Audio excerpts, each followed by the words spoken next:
সেই নারায়ণী সৈন্য দ্বারা প্রস্তুত চক্রব্যূহ ভেদ করে মধ্যভাগ অবধি পৌঁছে যায়।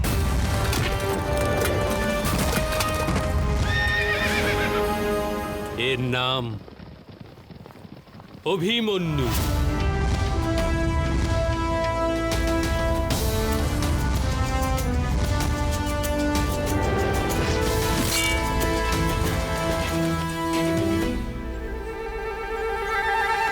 কি অনেক বড় যোদ্ধা হয়ে গেছো?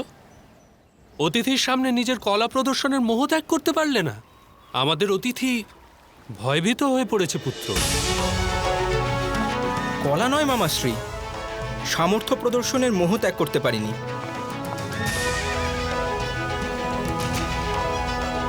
আর সামর্থ্য দেখে অতিথি নয়, শত্রু ভয়ভীত হয়ে যায়। পুত্র অভিমন্যু, তোমার পিতার সঙ্গে কি কোনো সমর্থ যোদ্ধা নেই যে এত ছোট বালককে চক্রব্যূহর প্রশিক্ষণ নিতে হচ্ছে? যুদ্ধের পূর্বে সমস্ত অস্ত্রকে ধার দিয়ে তীক্ষ্ণ করতে হয়, আর আমিও নিজের পিতাশ্রীর অস্ত্রস্বরূপ। তাতশ্রী দুর্যোধন। বৎস দুর্যোধন, এসো খানিক, গদা যুদ্ধে দু এক হাত লড়া যাক।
জন্ম থেকেই আপনার প্রতীক্ষায় থাকতাম পিতাশ্রী।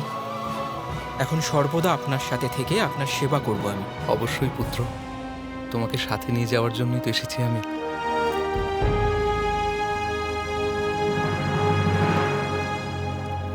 ক্ষমা করে দিন আমাকে গুরুদেব, ক্ষমা করে দিন আমাকে।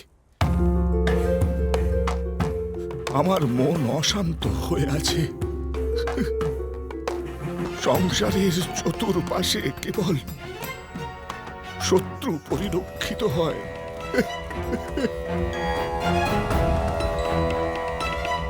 ওই পাণ্ডব আমার জীবনের সমস্ত সুখ গ্রাস করেছে গুরুদেব, সমস্ত জীবনের সুখ গ্রাস করেছে।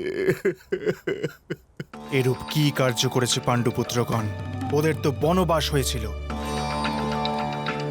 বনবাস গুরুদেব, ওদের বনবাস প্রাপ্তি সেটা কি আমার দোষ ছিল? এখন এই পাণ্ডব সমগ্র আর্যাবর্তকে একত্রিত করছে আমার বিরুদ্ধে, আমার সাথে যুদ্ধ করার জন্য। কি অপরাধ করেছি আমি গুরুদেব? পূর্ণ সভা মধ্যে কোন স্ত্রীলোকের বস্ত্র হরণ করা কি আপনার কাছে অপরাধ নয় ভ্রাতা দুর্যোধন? সবার মাঝে কোনো দাসী নিজের প্রভুকে অসম্মান করে, তাকে দণ্ড প্রদান কি প্রকারে অপরাধ গণ্য করা যেতে পারে বাসুদেব? যদি দণ্ড অত্যন্ত কঠোর প্রতিভাত হয় তবে আমি ক্ষমা চেয়ে নিচ্ছি।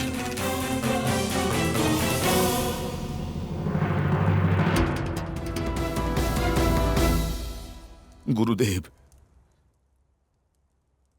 কেবল আপনিই আছেন যিনি এই যুদ্ধকে রোধ করতে পারেন। আমি এই বিষয়ে কি করতে পারি যুবরাজ দুর্যোধন? যাদবদের মধ্যেই পাণ্ডবদের শক্তি নিহিত গুরুদেব বলরাম। যদি আপনারা ওদের পক্ষে না থাকেন তবে ওই পাণ্ডব যুদ্ধ করার সিদ্ধান্তই নিতে পারবে না।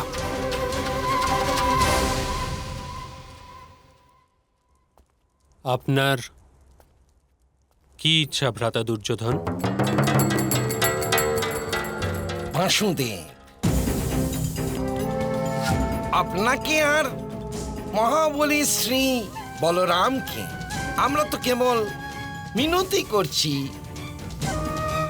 যে আপনারা দুজন কারো প্রতি পক্ষপাত করবেন না। যুবরাজ দুর্যোধন যথার্থ বলেছে, ক্রীড়ার পরিণাম যুদ্ধের কারণ হতে পারে না। এই কারণে আমি আজ এই প্রতিশ্রুতি দিচ্ছি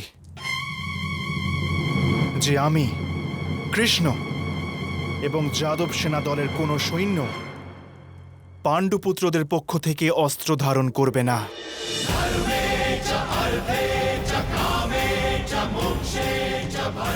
জ্যেষ্ঠ ভ্রাতাশ্রী, এ আপনি কিরূপ সিদ্ধান্ত নিলেন? আমাদের পক্ষের কথা শোনার পূর্বেই আপনি আমাদের দোষী কি করে সাব্যস্ত করলেন? এই পরিস্থিতির সাথে জড়িত কোনো সত্যতার বিষয়ে আমি অনভিজ্ঞ নই। আরম্ভ থেকেই আমার হৃদয় একটি সত্যকে মান্য করে চলে, আর সেই সত্য এটাই যে ওই দূত সভায় যুবরাজ দুর্যোধন অপেক্ষা অধিক অধর্ম রাজকুমার যুধিষ্ঠির করেছিল, কারণ তার নিজের ধর্মের ওপর অহংকার ছিল। আর যখন কোনো ব্যক্তির নিজের ধর্মের ওপর অহংকার হয়ে যায় রাজকুমার অর্জুন, তখন তার ফলাফল কেবল অধর্ম হয়।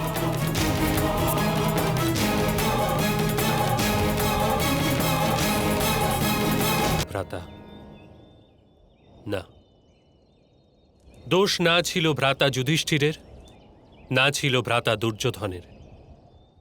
দোষ তো ছিল সেই ধর্মের যে ছলনার দ্বারা বন্দী হয়, ছলনার সামনে নিজে নতজানু হয়ে যায়।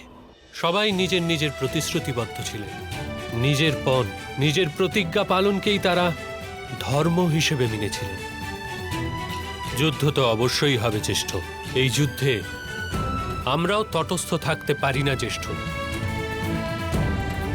আমাদের কোনো এক পক্ষ নিয়ে যুদ্ধ তো অবশ্যই করতে হবে। তুমি সত্যই বলছো কানাই, কিন্তু তা অপেক্ষা অধিক সত্য এটাও যে তুমি যে পক্ষেই অংশগ্রহণ করবে সে পক্ষ স্বয়ং ধর্মের পক্ষ হয়ে যাবে। এবার প্রমাণ করো যে আমি অসত্য বলছি। আমি এই যুদ্ধতে কোনো পক্ষ থেকেই যুদ্ধ করব না, কারণ দুই পক্ষই আমার পরিবার স্বরূপ। বৎস দুর্যোধন, যাও কৃষ্ণের সাথে দেখা করো। যে সর্বপ্রথম তার সম্মুখে উপস্থিত হবে তার সব মনোবাঞ্ছা সে পূর্ণ করবে। কিন্তু স্মরণ রেখো, যে পক্ষে কৃষ্ণ থাকবে বিজয় সেই পক্ষেরই হবে। আর্য, জ্যেষ্ঠ ভ্রাতাশ্রীর সংবাদ আছে। উনি ভ্রাতাশ্রী কৃষ্ণ তথা যাদবদের সৈন্যদের যুদ্ধে অংশগ্রহণের অনুমতি দিয়েছেন। ভ্রাতাশ্রী কৃষ্ণ বলেছেন যে ওনার সম্মুখে যে প্রথম উপস্থিত হবে সে যা প্রার্থনা করবে তাকে উনি তা অবশ্যই দেবেন। ধৃতরাষ্ট্রের পুত্রদের আগে আপনাকে ভ্রাতাশ্রীর সম্মুখে উপস্থিত হতেই হবে। আপনি শীঘ্রই যান।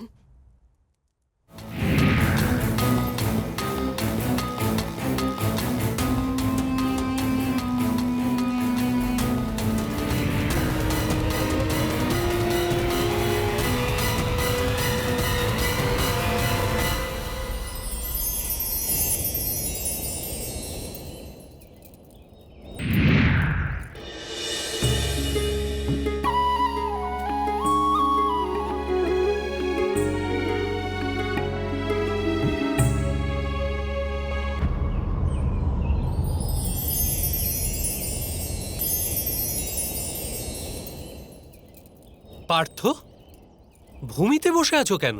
ভিক্ষুকের স্থান তো ভূমিতেই হয় মাধব। তুমি ভিক্ষুক নও পার্থ, আমার মিত্র তুমি।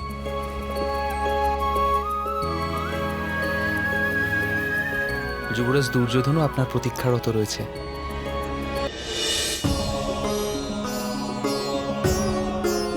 স্বাগতম ভ্রাতা দুর্যোধন। আপনি মস্তকের ওপরে বসেছিলেন বলে দেখতেই পাইনি। ফলাহার করবেন নাকি?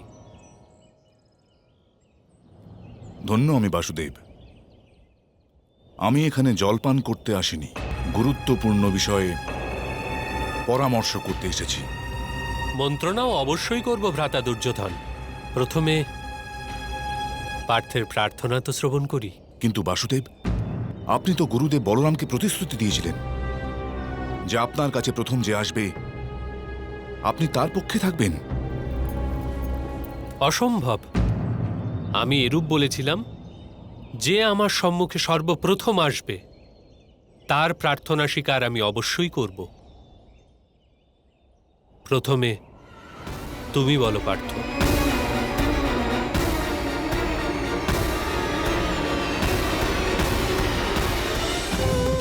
একদিকে আমার অপরাজেয় এক অক্ষহীনী নারায়ণী সেনা, আর অপরদিকে স্বয়ং আমি একাকী অস্ত্রহীন।